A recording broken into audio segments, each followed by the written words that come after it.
Learning is good, but like if you don't, but you use the phrase make a living, right? You would only really make a living if a business was willing to pay you for your services. And businesses only pay you for your services if you're actually helping them grow. Welcome back to Have a Map, where we talk all things career. I'm your host, Mamadou Njai, here with one of our newer interns, Eddie, who has a great eye. We just actually did one of our first photo shoots, a video shoot, and Eddie was doing some behind the scenes photography, and a lot of the people on set really loved his work and are already posting about it. So shout out to you, Eddie. But Eddie, do you want to introduce yourself? Tell us a little bit about you, where you go to school, all of that good stuff. Yeah, so my name is Eddie. I'm 21 years old, and I am from Westchester, Illinois, which is a small little suburb, like 20 minutes away from Chicago.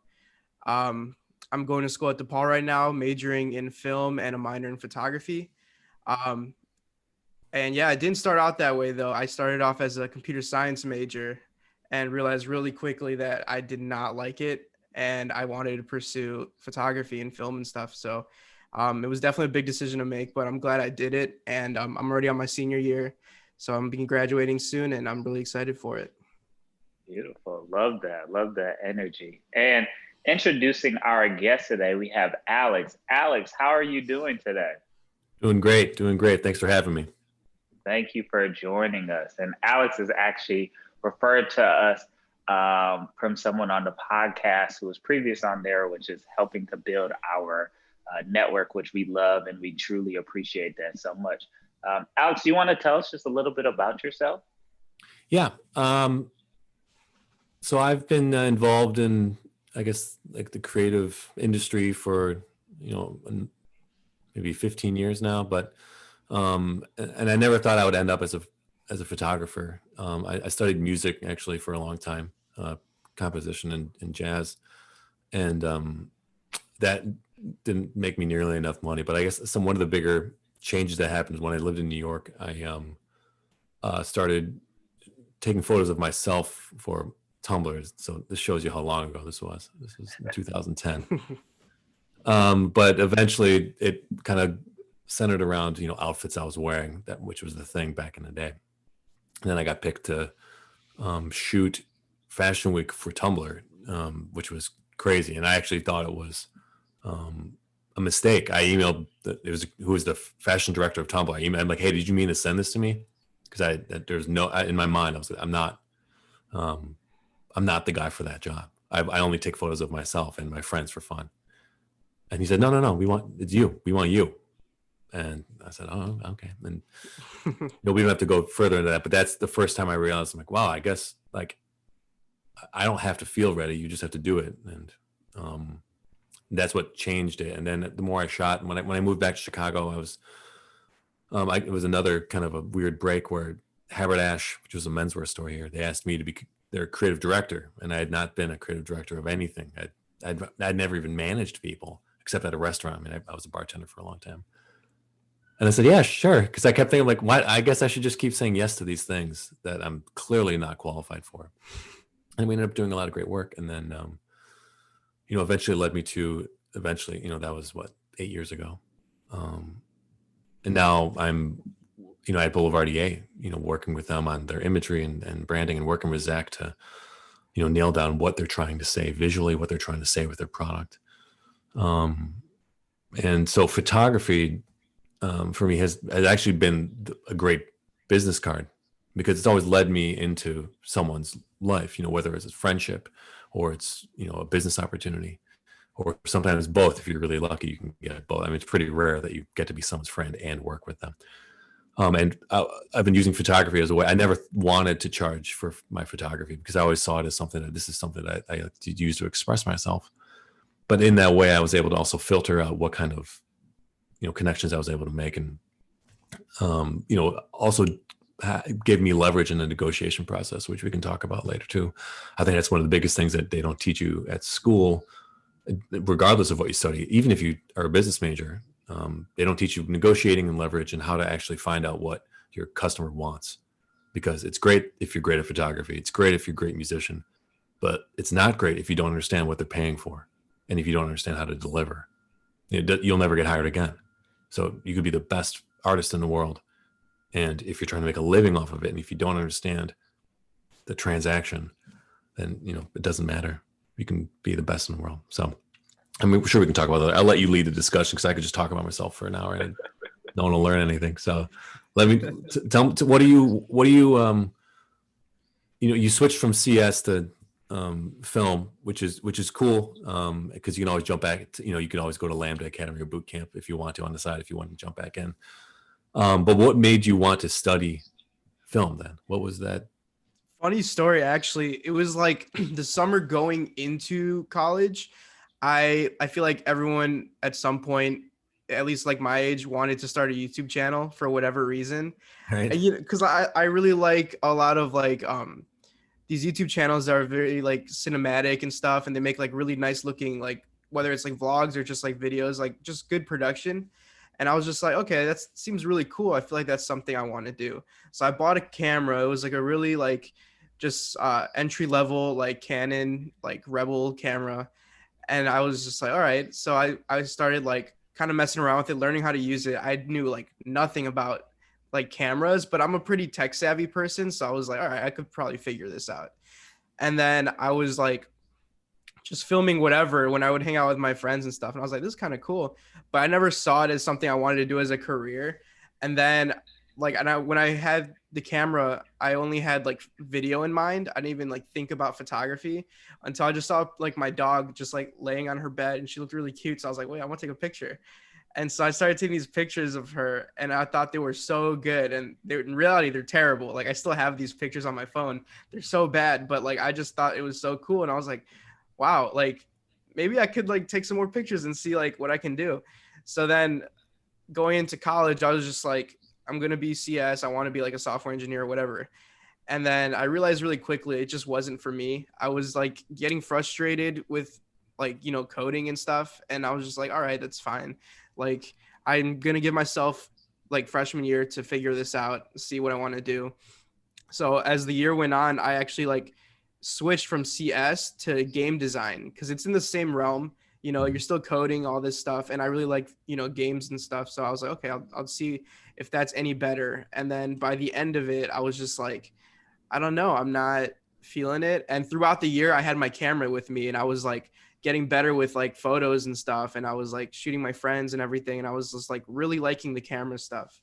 So at the end of freshman year, my last quarter, I was just like, you know what, I think I want to switch it to film because I want to enhance my skills and make this into a living. I would love to like make a living off of this stuff. And so I wanted to do like videography and photography. So I was like, okay, the film program is pretty good and big at DePaul. So I was like, I'll do that as my major and then I'll do a minor in photography. So that's kind of like how I ended up where I am now. And like, it was a huge decision. I like talked to my mom about it and everything. Luckily, she was really supportive and stuff. And she's like, yeah, if you really think you can make a living off this, then do it. Get better at it, always practice and stuff. And I did. So I'm really happy that I went with that decision. Now, you're graduating this year, you said, right? Yeah. And you're already involved in some amount of commercial shoots. At least you did something for DIM. And yeah, it's been a bit harder, obviously, with COVID and stuff. But before COVID, I was just like my niche, I guess, is like concert photography. So I would go to a lot of venues and stuff and like shoot shows and everything. That was like one of the most fun things for me to do because I just love music. So it's like kind of combining my passion of music and like photography and stuff like that. So sure. yeah. And through that, I got a lot better at photography for sure. Mm-hmm. Yeah. Adjusting to changing lighting conditions, changing perspectives, having limitations of time, right? Only first 2 or 3 songs you can be in the pit and then it gets right. Yeah. Or shooting from the wings, which is always kind of a interesting perspective as well. So yeah, I guess the way the industry has changed pre-COVID, post-COVID is been really tough for, I mean, it's not just creatives, everyone in the world is taking a hit. But the cool thing is it's going to end eventually. It's not going to be forever. Exactly. It's going to be live music again. So I guess as long as there's no huge financial pressure for you right now to get gigs right now, it's a great time to be practicing still. It's a great time to be, owning your craft and also working just on your sales. So, I mean, the one thing that every photographer that I've seen who started off and they've done well is that they've had their camera with them everywhere they go. It doesn't matter if it's something that's you're gonna shoot or not. Or if it's gonna be aesthetically pleasing. Just have your camera on you and not like in your bag. Literally, like have it on your shoulder, ready to shoot at a moment's notice, because it'll train you, one, to get ready to shoot. It'll train you to not be nervous about having your camera with you. Because a lot of people get like embarrassed that there's a camera like on them. They think, oh, someone's gonna think I'm working. I'm like, who cares? Who cares what other people think? Because your job is to get better as an artist. And if you don't push yourself, if you don't make sure that you're in that mindset of, I guess the idea is like, I'm a photographer. I'm here to take great photos. If that's your mindset, that means, well, where's your camera? It's like, well, it's right here. It's on me. And so you have to live that kind of mantra, and you'll get better because you'll be shooting all the time. And you'll be shooting in situations you wouldn't normally be shooting, which is good. And there's no pressure of you have to get the shot. It's not like someone's paying you to shoot the gas station when you're filling up your car, but you still have your camera on. You're still looking around like, is there a shot here? Is there something that I can capture? Is there something that, I haven't paid attention to before? That'd be number one. But then, you can always do that now. And I recommend every photographer still do that, unless you're a veteran, and you're doing fine. But then the other thing would be, is to focus on what do people want from photographers right now, right? So like, what would someone want during COVID? Like, who are the industries? Again, it's like learning is good, but like if you don't, you use the phrase make a living, right? You would only really make a living if a business was willing to pay you for your services, and businesses only pay you for your services if you're actually helping them grow. So right. So there's two things that worked well for COVID. COVID means that everything has to be ordered online, no in-person stuff. And if it's ordered online, that means there's got to be a photo of something. If you're selling something now, you got to have a photo. You can't come in the shop to check it out. And they also need video. So it's good that you've both skills. So every business needs imagery. Every business needs video right now more than ever. So it's a matter of how can you give that to them? And can you do it in a way that makes sense for their budget and all this? And here's the bummer about when you're first starting off, you're probably going to work for less than you would want, or sometimes for free. But if you think of it as like, if it's this or it's nothing, then I'll take it. And unfortunately, a lot of people, it's a really crowded pool right now because everyone is scrambling for any client. So, we can talk about like how you should frame that for your potential customers. But do you pitch people ever? Do you say like, hey, this is what I want to do? Have you thought about it? I've thought about it a little bit. I mean, normally when I like pitch to people, I always like say because like I said, I shot a lot of concerts pre-COVID, and right. I feel like that was like not my area of expertise, I guess. Like I still did like a few portraits and stuff like that, and like, but I don't know, I just really liked live events and just like the energy that they bring and everything like that. So and I feel like that's like where most people want or have photographers is at live events. So that's kind of what I market myself as, like a concert photographer. But recently I've just been wanting to just branch out to more things too. And obviously like COVID is like a good opportunity for that, considering that there is no concerts and there is no live music and stuff like that. Mm-hmm. But yeah, it's been a bit of a challenge, but I'm still like learning about it and stuff like that. Okay. So so let's say you pitch someone and you say, hey, like I want to shoot whatever your let's just say it's hey, Nordstrom, I want to, even though they have their own in-house team, let's assume that they're a small company. Hey, Nordstrom, I want to shoot your product. They go, okay, where can I find your work? Then you go, well, you got to show them your website. And then your website, you got to have product or some sort of imagery that lines up with what you're saying. This is what I want to do for you. So step one would be, you got to create the fake work that is that you're going to be selling, right? You have to right. build the prototype of what it is. Because people are going to say, show me what you're going to do. And you're going to say, this is my link of all my commercial work I've done for businesses. So an easy way to this is what I did with my friends, is that we didn't have, I would email companies, they would say no, or they wouldn't respond. Most times they wouldn't respond. Yeah. Well, I'm still going to do a photo shoot for Club Monaco. I'm just going to go and get a bunch of Club Monaco clothes and shoot it and then tag them in it. And then again, this is way back in the day before there was like no one even used the word influencer. It was just like, well, I can't get the job at the commercial studio because I'm not, I don't have enough background in photography. Club Monaco is not returning my emails. Obviously, why would they? They don't know me. So I'll just do my shoot anyway. But then I amassed a portfolio of like, wait a second, I shot like people say like, hey, did you do that for Club Monaco? It's like, no, just something I did on the side. They're like, that's good enough for me. Yeah, it looked like you did it and it made sense and there was this cohesive story there and people gravitated toward it. So what you got to do is actually like pretend that you actually have a commercial shoot for whatever industry you're going after. Get your friends together if you need a stylist, if you need hair and makeup and all that, and a model, or if it's just lay flat. And I'm just talking about retail, but if you're talking about shoes or cosmetic products or whatever industry you're thinking of going after for that, build that in your portfolio. And so like when you actually do that on set, you know how to shoot it because you don't want to sell something that you actually don't know how to do.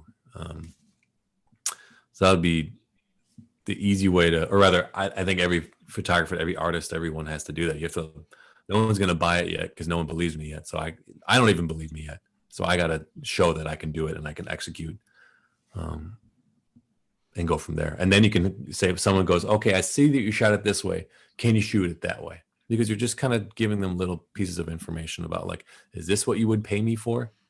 How much would you pay me for if this was your brand in this photo? You start to find out that what your market price is and what people are willing to pay. Yeah, that's kind of like one thing I've always, I guess, had trouble with is when I tell like my friends and stuff like, yeah, I want to start like actually like shooting like for whatever and like charging and stuff. It's always been like, how do I price myself? You know what I mean? Because like I don't want to like I know what I'm capable of, and I don't want to like undershoot myself. You know what I mean? And like charge way too little when I could be making like more than I need to, or whatever, or more than like other people. But it's just like I don't want to charge too much either, and then just like turn people away and be like, no, that's way too expensive. You know what I mean? So it's kind of just like trying to find that right like price point, I guess, to market yourself with. Like, so before you even give someone a quote, I guess let's go into quoting and negotiation there. Before you even give someone a quote, you should already have an idea of what they're willing to pay. It shouldn't be a surprise to them ever.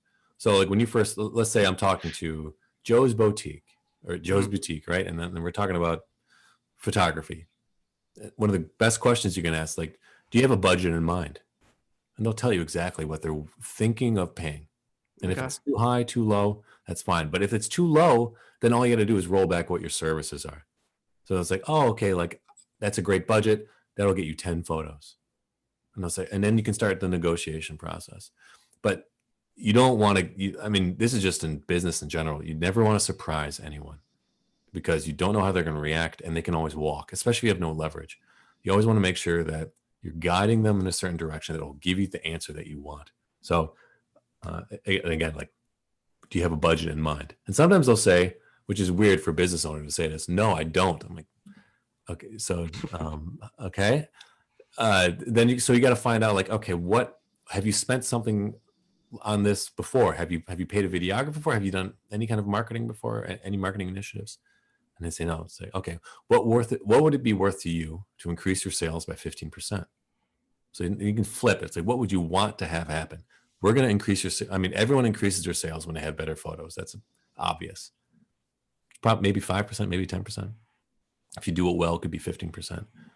But you start helping them think about it for you. So this way you don't have to be worried about leaving money on the table. Here's the thing. You're not leaving money on the table if they don't have the money. Yeah. If their budget's 500, that's 500. So it's like, what's worth 500 to you? Maybe 5 photos, 10 photos, half day shoot, quarter day shoot. You can always work within their budget. If you think about like hourly, even though you shouldn't be an hourly worker, but let's say it's hourly, it's like, well, $500 is worth 2 hours of shoot time and 2 hours of editing for me. That's how you could frame it. There's no budget. This is how I do it. Right. So when I do it, I have my day rate, which is really expensive. And I tell people it's expensive. And I tell people you're probably not going to want to pay it. But they expect something like outrageous. And then when they hear it, they're like, okay, that's not terrible. We can do that. And then I say I either do that or I do it for free. So each, because I don't discount. And this is, you should probably think about this as well as you get further in. When you're first starting off and you don't have enough business contacts yet, you have to just find out what you're comfortable with. You need more experience. You need more people that will say, yes, he's worth it, that he's worth that price. And the reason I don't discount is because I'd rather give it to you for free so I still have the power, because discount gives people power over you in the terms of the mindset of negotiation. It means that I'm getting you to change everything that you think about your process, about your product, about what your deliverables are, the date, and so I don't like to start off on that foot. So, because when I give it to them for free, they still feel indebted. They feel even worse than paying for it. They're all like, I'd rather pay you your full rate than you give me this full shoot for free. And then I can also, once I'm giving it to them for free, I can say, I'm going to give you one photo. I have full creative control. You can't tell me anything about it. You can't use it without asking me. And then it starts to reframe the images. Again, it took me a while to get there. I've shot things. I used to discount things. I used to put myself in terrible situations because I had to, because I wasn't good enough. I didn't have enough experience. I didn't have enough people that would vouch for me. But now that I do, that's what you'll get to. And you'll probably get there way quicker than I did, because I made way too many mistakes. You'll probably get there in a couple of years, maybe a year. But you have to do it by going out, selling, and then executing, which is weird because the shooting. So when people say, oh, you're a photographer, you're like, yeah, but like 80% of your job is going to be emailing people, talking to people, calling people on the phone. And then the 20% is going to be photography, which is kind of a bummer, but that's life. It's like, if you want to get things done in life, you have to talk to people, you have to call them, you have to find out what they want. It doesn't matter the industry. Most of life is talking and getting people to agree with you, getting people to find consensus. And then the 20% is the stuff that you actually wanted to do. And through that, I think that's a really interesting point, right? Because I think when we think of the creative industry, we just think of it, especially coming out of college, you just think like, oh, I'm just going to create and people are going to come and all of that stuff is going to happen. How did you start to learn? Because I feel like business is so much about reading and understanding people, right? And you talked a little bit about leverage, right? How did you start to understand and learn a little bit more about what you could bring to the table and the leverage that you had, and that gained more confidence for you to really, have your solid rate, right? Because I feel like pricing is about the market, but then it's also about the confidence you have in yourself as well, right? So how did you get to that point? I guess the price, well, there's kind of two things that happen. One, I mean, reading a lot of books about sales and sales psychology is helpful. You don't need to go to business school for it. So Seth Godin, all of his books are great, give great insight on how to be, I don't want to use the word entrepreneur, but how to just be in control of, your creative and professional output and how to communicate that clearly. And he talks about pricing and all that kind of stuff. But the pricing, I guess the confidence I got from being able to price where I am is because I've always had another job as well. And so putting all my eggs in one basket, I was able to walk away from deals that I was like, I don't really like this job. I don't want to do it. And they would say, really? I'm saying, well, it's just not for me. You guys don't have a budget. And I can recommend any, 4 different photographers that will do this job for you, but this is not my job. And so you do, I guess here's another thing. You do leave money on the table, but since you're young, and I'm assuming you don't have a mortgage and you don't have kids. If you don't have those two things, which you can't afford to have principals when you have long-term debts, whether that's debts on your time. I don't mean in a bad way. Obviously having kids, I have one and another on the way. It's amazing, but they're relying on you. You can't always walk away from things when you have kids, or if you have a mortgage, right? So when you're young though, like you have a long time to get to your full earning potential. Like people usually make their most money in their life between the age 40 and 55, because they've garnered all their business contacts, their relationships. And if you've kept a good reputation throughout that time, that's when you earn your most money. So up until you turn 40, the whole goal is to make as many positive interactions that you have in the business world, execute as many times as you can, and get there. Now, what gives you the confidence to be able to say, I'm worth X price, my day rate's 7,500. That's not my day rate. That's crazy, but let's assume it. That's a pretty crazy day rate, 7,500, right? Is because you've done it so many times. And this is another big one on artists. They're too afraid to pull the trigger. You got to ship it, man. Like if you have something that you do, you got to do it all the time. Even if it's not perfect, you got to put it out there. So you got to have a photo. I mean, for any aspiring photographer and Eddie, and I'm not trying to give you homework here, but you got to have a photo shoot at least once a week. Otherwise you're not a photographer. Like when I meet someone I'm an artist, I'm like, where's your work? It's like, I haven't done anything in 2 years. Like, you're not an artist. I'm sorry. And I'm not trying to be rude. It's like, but how could you call yourself an artist? 2 years, no work, no output. Like that's not true. What are you, and it's fear that's holding you back. And that's why I feel bad. I'm sympathetic because I remember what that's like. But what's worse is looking back on, 5 years of your life and not having any output. That's a terrible thing if you call yourself an artist. And so you got to hold yourself. Artists have to be disciplined. And so that's how the whole reason this is all about confidence, right? How do I know I'm worth that? It's because I've done it 1,000 times, because every week I had a photo shoot and every week I showed up. Every Monday I posted that photo shoot, whether it was good, whether it was bad, whatever it was, I always posted it because I needed to get it out there, because artists show their work. And if you've been in, I don't know if you've done these critiques yet at DePaul, I'm not sure how rigorous the program is. But when you have your first art critique, it's crushing. People tell you your work stinks, and they're right. That's what the worst part is. They're right. They're telling you work is no good, and they're 100% right. And you have to get used to that. And you have to be like, okay, and see past, they're not attacking you. They're saying your work needs to improve. And so they're giving you pointers, actually, which is why it's great. And this is a great quote from, I can't remember. It was a cynic philosopher, like 500 from ancient Greece. It's that the only people that will tell you the truth are your closest friends and your mortal enemies.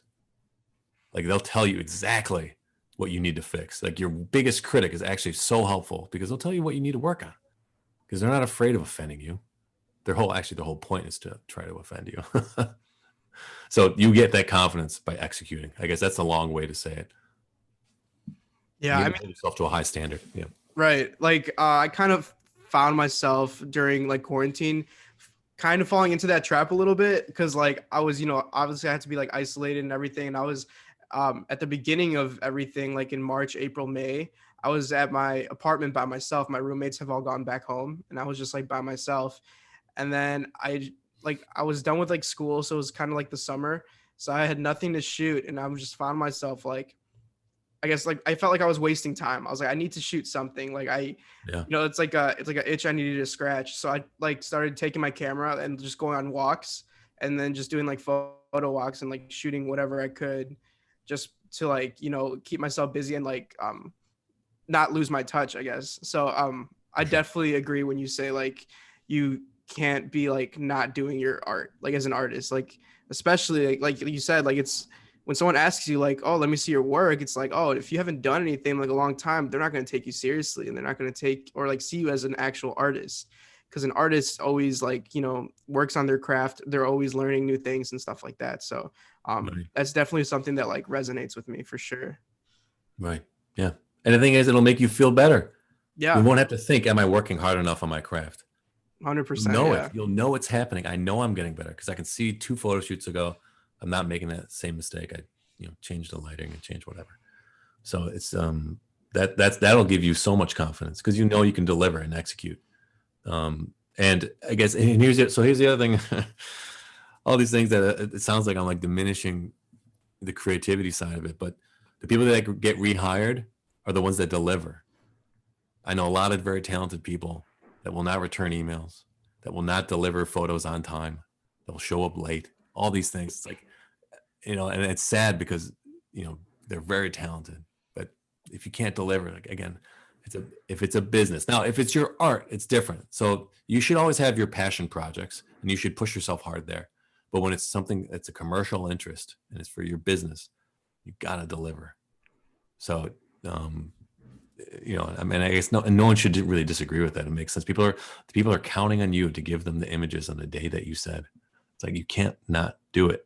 And if you're not going to be able to do it, you can't surprise them. You have to let them know, hey, I need one more day to edit these photos. And to make up for that, I'll do a free social media, this and that. There's always a way to make it right too. You just can't ignore it. You can't pretend like it didn't happen. Because people want to be told what's happening. When's it going to happen? And then you can also frame it. I need one more day for these photos. They're going to be great. You're going to love them. like in the back, like you're in a great spot there. And then you can follow up with, and to make up for it being a little late, I'm going to do this and that for you. And they can say, no, that's okay. And you're like, no, I'm going to do it anyway. I really feel like this, it's only fair. Right. They're like, wow, this guy's really cares a lot about being fair, whatever it is. And it's true though. I mean, you should, because they took not a chance, but they're spending their money on you. And that's a big deal. And so you shouldn't take that lightly. And then that story will be told about you to other business owners, to other people in the industry. And you want those kind of stories circulating for 20 years. So by the time you're 40 and you're a titan of the industry, everyone has that story. Oh, I worked with Eddie way back then and it was great. He did this for free. He was a little bit behind, but we actually didn't care, but he did it anyway. Those are the people that you find who are at the top. They don't have enemies. They just have people who have great stories and great experiences about them. That's how you get there, by pushing yourself, but by also treating people with respect, even if it's not reciprocated. Also, just another thing I wanted to touch on is, being creatives, obviously, people deal with creative blocks all the time. Yeah. So I just wanted to know how you deal with creative blocks, whether it's for a passion project or it's for business, like a commercial project that you have to do. Because obviously these businesses, they'll trust you with your creative eye and stuff like that. I'm sure sometimes there's one specific things, but how do you, I guess, put your personal touch on things without making it too far off what's requested? And then how do you deal with coming up with new and creative things to do, if you have a creative block or something like that? Yeah. So I guess there's kind of two things there. One, I self-select for, over time, your style will be your style. Right. You know what I mean? Like when Hendrix picked up a guitar, it still sounded like Hendrix. He mostly played Strats, but even there's one track of him playing an acoustic guitar and it still sounds like Hendrix. It's like, if you're an artist, just the way, it doesn't matter what camera I give you, Eddie, it's going to be your photo, right? I give you a Pentax, I give you a Canon, I give you a Ricoh, it's going to look like your photos, right? So in time, your style will be there, right? And you'll have a good understanding of what you're trying to say visually to the world. Your clients, or rather, you should self-select your clients that fit your style. I had to reject a client the other day, and I'm not saying this because I'm the man. I knew I wasn't the guy for the job. They wanted something bright. I'm like, it's not me. And they had already hired me. And then when I looked through more of the scope, I was like, wait, whoa. You guys know what I shoot and how I shoot. This is, I'm not the guy. And again, here's other people that will do it exactly what you want. You will. And they thought I was, they fought me on it. They thought I was the guy. I'm not the guy. I'm not the one for this, because I knew at the end of the day, it's going to do damage to my reputation. It's going to be way harder than it was, than it would normally be. You know what I mean? Asking me to shoot something that's not in my style, say asking an opera singer to, sing Led Zeppelin. It's like, what do you, that just shows maybe they just don't understand how varied the, art and creativity is. You can have niches and genres, right? But I self-select for clients that I know are going to be happy with what I do. And I always preface it too. I'm like, hey, just, my stuff is pretty dark. It's pretty moody. It's pretty contrasting. I crush the blacks and the shadows. They go, yeah, that's exactly what we want. I'm like, okay. I'm like, it's kind of sad too. It's kind of like buzzkill imagery. They're like, totally, we love it. I'm like, okay, great. Just so we're sure. Just so we're clear. So you'll find that with your style. And then if you're smart, you'll select brands that want your style. And then you'll select brands that you think could be improved by your style, right? So you'll find out what that is. You'll need 3 to 4 words to define what your imagery is, right? Playful, light, dramatic, thought-provoking. Not really thought-provoking. It's kind of word thinking. But you'll find the words that line up with it. So you can say those words on the phone call. They'll go, yeah, that's what our brand is. Light and playful and creative, And then in terms of how do you fight writer's block, one of them is to have a different output. So when I'm feeling stuck on photography, I play more music. When I'm feeling stuck on music, I take more photos or video or whatever it is. It's like moving around to different mediums is really helpful, because your brain will sometimes get stuck in, it literally gets stuck in a neurological rut where it keeps using the same neurological pathways. and it keeps ending up at the same dead end. And your brain's like, hey, what happened? You're like, I don't know. It's like, you're the one in charge up there. What's going on? So you got to kick it up and kick it over somewhere to a different groove. You know what I mean? So you have to do something that requires a different neurological input, and then requires different neurological output as well. That's helpful. Number two is there's a book, and everyone recommends books. Like, books are some amazing thing. And I like books. I like reading. I think it's important to read, but they're not the be all end all. You know, it's like these books, these billionaires read. I'm like, dude, I read that book. I'm not going to be a billionaire. Like, come on, like, people are hot on books. I'm like, okay, books are good. They don't do everything for you. You still have to show up. Anyway, that was a side rant. But the one book that is helpful on understanding writer's block is this book called The War of Art by Steven Pressfield. And it's about, I'll just give you the gist of it. You don't have to read it. He talks about it in terms of the way ancient Greece and ancient Rome thought about it, that there was an actual god of resistance that would try to drag you down, to try to stop you from being great. And the only way to defeat that would be to be disciplined and regimented, and not to treat it as something that only when inspiration hits me will I create. It's like, no, you create regardless of inspiration, and you train yourself to always, to train yourself to be a professional rather than an amateur. And that's what the big distinction is. An amateur does things with passion, but a professional does things absence of passion, and does it in a way to clearly communicate, regardless of passion, regardless of emotion. It's like, I'm doing something beautiful, not because I feel it fervently, but because I know this is true. And beauty and art reveals some truth, right? So that's what the book goes into. It's not very long. It's like 120 pages.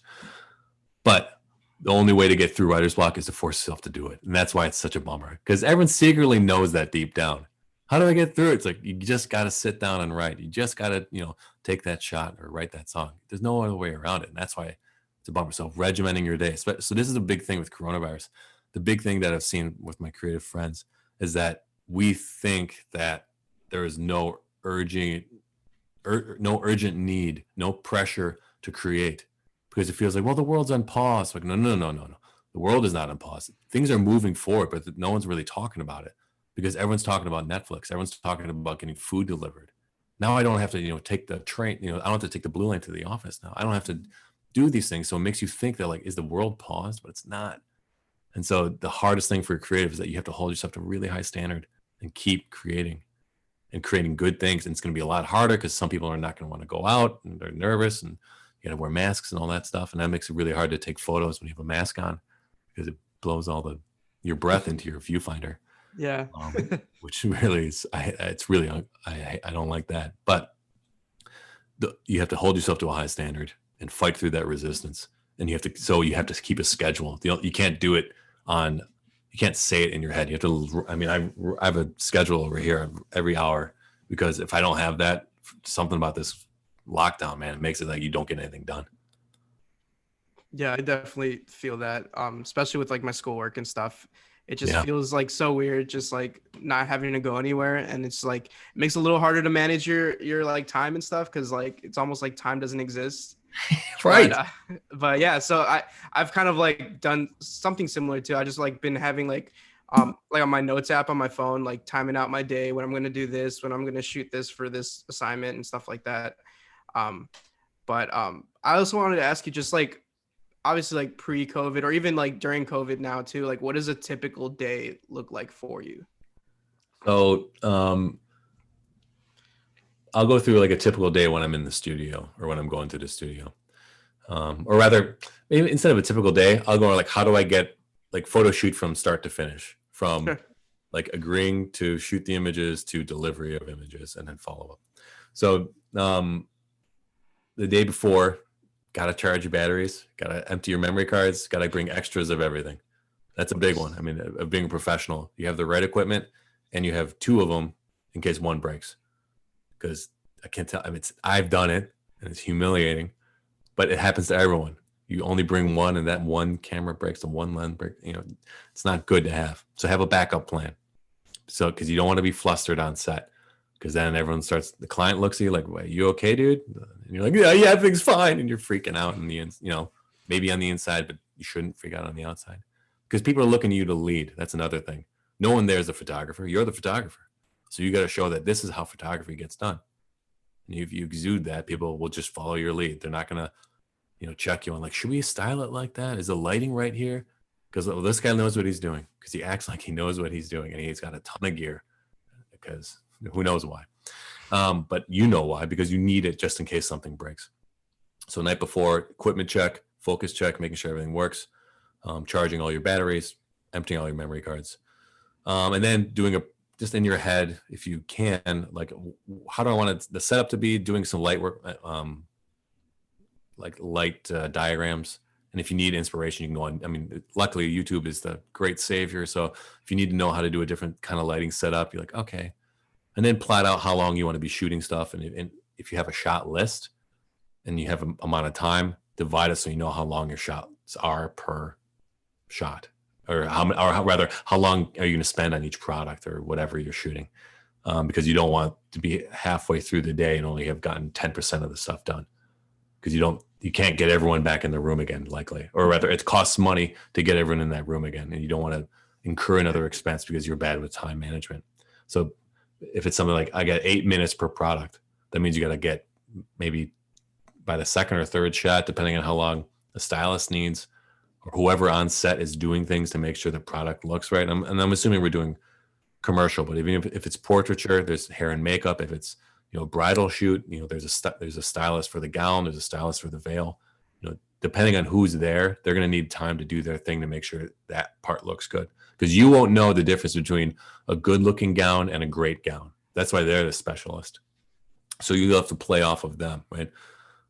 So count for that time ahead of time and go, okay, these are the shots that I want, and find out what your minimum failure rate is. So it's like, if I get 60% of these shots, they will still be happy.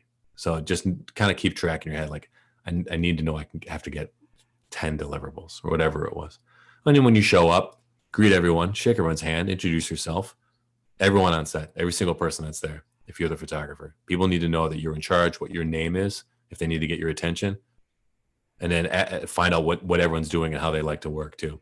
Hey, like, stylist, how do you like to work? Do you want to jump in every shot? Do you just want to tap in the shoulder? Just let me know how you want to do it. Let everyone know that, like, they don't need to be nervous. You'll trust their vision and their whatever, their expertise, and that we'll all get this done as a team. Now it might just be you and one other person. You should still need to say it. We're gonna get through this. It's gonna be a great shoot, even if it's just you and products and no one else in the room. You should still say it out loud. We're gonna get through this. We're gonna get some great shots. Your brain will say, "Oh, great!"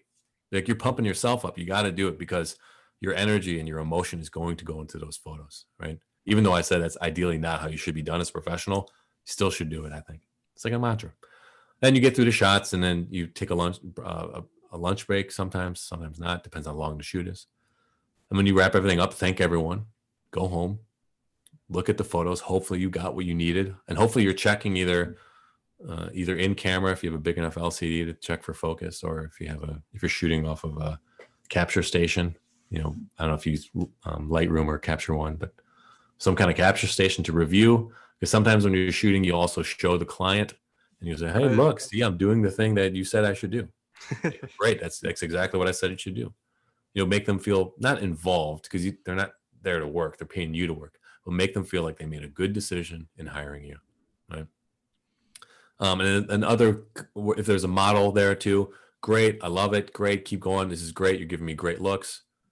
And then you can say to everyone else, we're doing great, right? I mean, it's weird because all this stuff about photography is like, yeah, you have to take great photos, but you're also technically the leader when they hire you in a photo shoot. It's a special mini side mission that you're the leader of, and you have to let everyone know that things are moving in the right direction. And then when you're done, you say, okay, hey, I think we got some great images, clap offset, and then that's it. And then you can leave. And then when you get home, whatever that is, email the person who hired you. Great, we did a great job today. I'm reviewing the edits now. I think you're gonna be really happy. And then just remind them of what the timeline is, because they'll get antsy, because their boss will probably say, hey, when are we getting those photos? Because they'll ask, where were you all day? Oh, I was on set. Okay, when are we getting them? They get all hot. They get super hot. And then I can't remember. And then their boss might say something like, we'll see if we can get them tomorrow. All of a sudden it starts snowballing into some kind of thing that's outside of the original statement of work that you agreed on and was signed, right? So that's why when you get home, hey, great shoot today. I'll like, as a reminder, these are going to be coming X and Y. You'll have previews on this day and whatever, just follow the timeline that you agreed on. And then deliver the photos. Don't deliver more than you said you would either. Just deliver the photos that you agreed on. And obviously don't under deliver. That's insane. But deliver the ones that, the exact images that you said you were going to deliver. They got exactly what they paid for on the date that they would get it. And if it's on, Tuesday, it's Tuesday, 8 a.m., not Tuesday, 5 p.m., 8 a.m. Because someone's going to ask them, aren't the photos due today? And they're going to have to vouch for you, right? They're the one who said, hey, accounts payable, pay this guy. So their reputation in their company's on the line too. So 8 a.m. inbox. Here's a link. I think they came out great. I don't know if there was edits worked into the statement of work, then you can say something like, let me know which ones you would like me to edit further. As a reminder, it's $150 an hour for edits, whatever it is. I don't know if you're doing retouching or whatever, but that's how you would manage that. And then you're done. And then once they agree on it, then you can send the invoice and you rinse and repeat. Now, the best customers are the ones where you get a retainer or a monthly thing, you keep getting them. And so let's say you had a great shoot and let's say it helped them really well, it helped them out a lot in business. You go, hey, I think it would be great is that we could do this every month. I would love to shoot all of your products all the time so you can have new imagery for your newsletter, for your social media. And this is during the fact finding part where you find out about what they're trying to accomplish. You're saying, hey, remember those things you said you're trying to accomplish? I could do that for you every month. And I'll even reduce my rate so that I can get in here every month. So every good photo shoot you have is a potential opening to a sustained revenue stream from a single client. So that's the big one. That's why it's got to go well. That's why everyone has to feel like you communicate well, because you're essentially saying, I could do this and make you feel this good all the time if you want. One thing, and I just think I'm big with processes, right? And that's the same thing that we do with our experiential marketing company. But a few things that you touched on that I really think would be great for Eddie, and then also just for listeners, because we do have a strong photography and videography program here. But one thing I would love for you to kind of go a little deeper in is this idea of making a living off of photography, right? Or making a living off of your art, because I think a lot of students, and even myself when we started this company, is very confusing of how do you make a living off of this, right? Multiple revenue streams is super important, right? You talking about a retainer, right? I don't think everyone understands what that means and what that looks like, right? So can you really talk a little bit about that? Because I think you're doing an amazing job with all this insight that you're giving. No, thanks. And stop me if I'm rambling too much. So, but I guess, so making a living, what you actually should start from is, what is a living for you? Is it 30 grand a year? Is it 40? Is it 60? Is it 90? Find out what you want to make. And then you got to divide it by, okay, well, how many clients, based on my base rate, how many clients does that mean? So let's say you wanted to make 50 grand a year. And let's say that would, oh God, I'm gonna do quick. I don't know what the quick math is. Let's just assume I'm making $1,000 a week, right? You have a shoot every week and it's $1,000 a week. Like, okay, that means I either need 52 separate companies to pay me once a year, or I need, 25 companies to pay me twice a year, and you can keep going down, or I need 10 companies to pay me 5 times a year, right? So how can I get, if my rate is 1,000, you work this out in this Excel spreadsheet, find out what you need to make, and then work your way backwards from there. Because if you know what you need to make, it becomes a lot more manageable. And then if you know what you need to make, it's like, okay, well, I need 10 clients and each of them are going to pay me 5 grand. Okay, like how do I get to those 10 clients? And what is 5 grand to them? So if I call, so this goes back to in sales, where a lot of people just aren't really comfortable with sales, or they think sales is a bad thing. Sales is a great thing. Sales is actually the only thing that's going to get you the job or get you to any of these gigs. So I got to call 20 people for one of them to hire me. So that means if I need 10 people, I have to make 200 phone calls. So, but if you know that if I call 200 different companies, and I get that gig, that means I call 200 companies and I make 50 grand a year. I'm like, that's actually pretty easy if I think about that. Because if I know that I call 200 and I know that 50 or 10 of them will pick up the phone, I'm done. I did all the work by going backwards. Like, you know what your work is going to be. So people want to sometimes skip to the, how do I get paid? And it's like, well, I don't know how you get paid, but I know how you find out who's willing to pay, because it is completely dependent on what is the customer willing to pay for, and would they pay you? Should they pay you? And I mean, that's when I've talked to other people, I was like, how do I do this? I'm like, well, what do you do this? I'm like, are you good? Oh, I don't know. I'm like, you don't know if you're good? Like, why are you? I guess I wouldn't hire you if you said that to me. So you should find out, are you good? And if you're not good, then you need to get good. So first get good, then have a portfolio that makes sense, and then understand who you're shooting for and why. So if let's say I want to shoot for the restaurant industry is no money right now, so I would not recommend that. But let's assume COVID turns around and restaurants and bars are open again.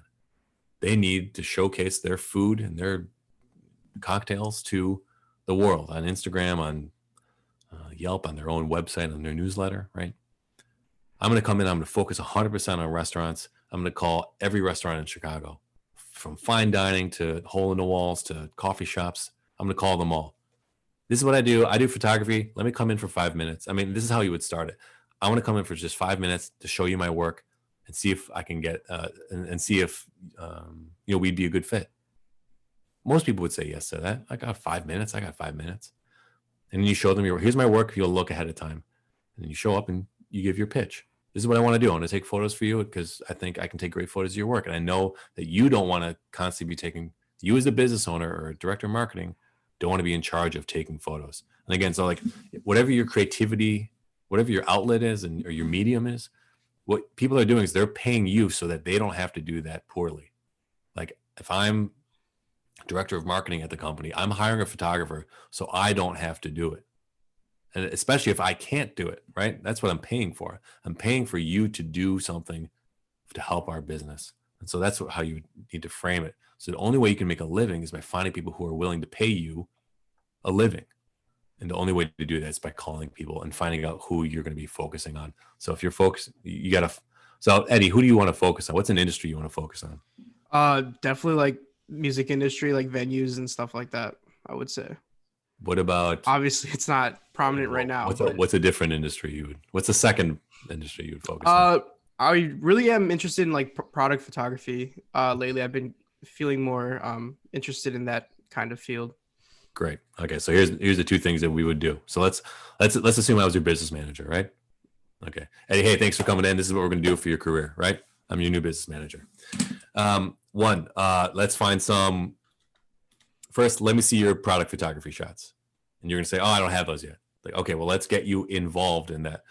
Here's 3 great product photography people in Chicago. I'm going to send you to their photo studio, and you're just going to shadow them for a day. You're going to learn everything you can from them. Maybe a week, each one. 1 week this guy, 1 week this girl, 1 week this guy. All right?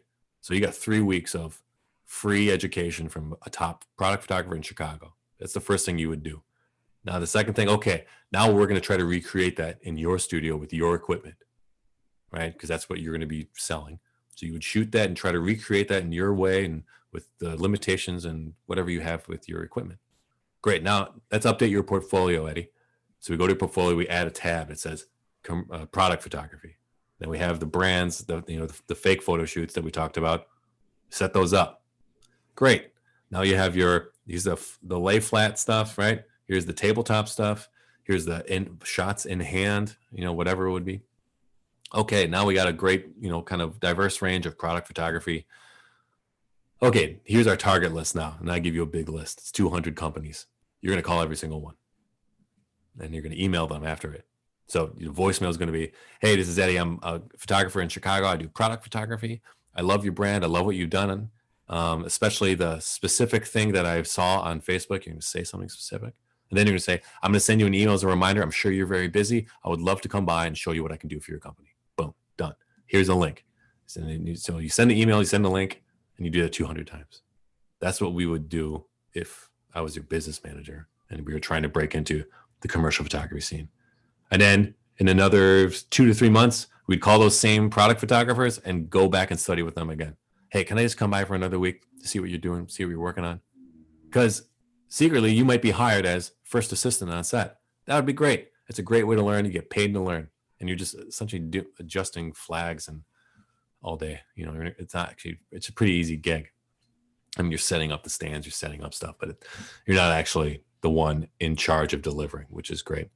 So, you know, that's how we would make a living in the commercial world. And so obviously that the way I described it, it takes some time to ramp up from 0 to that.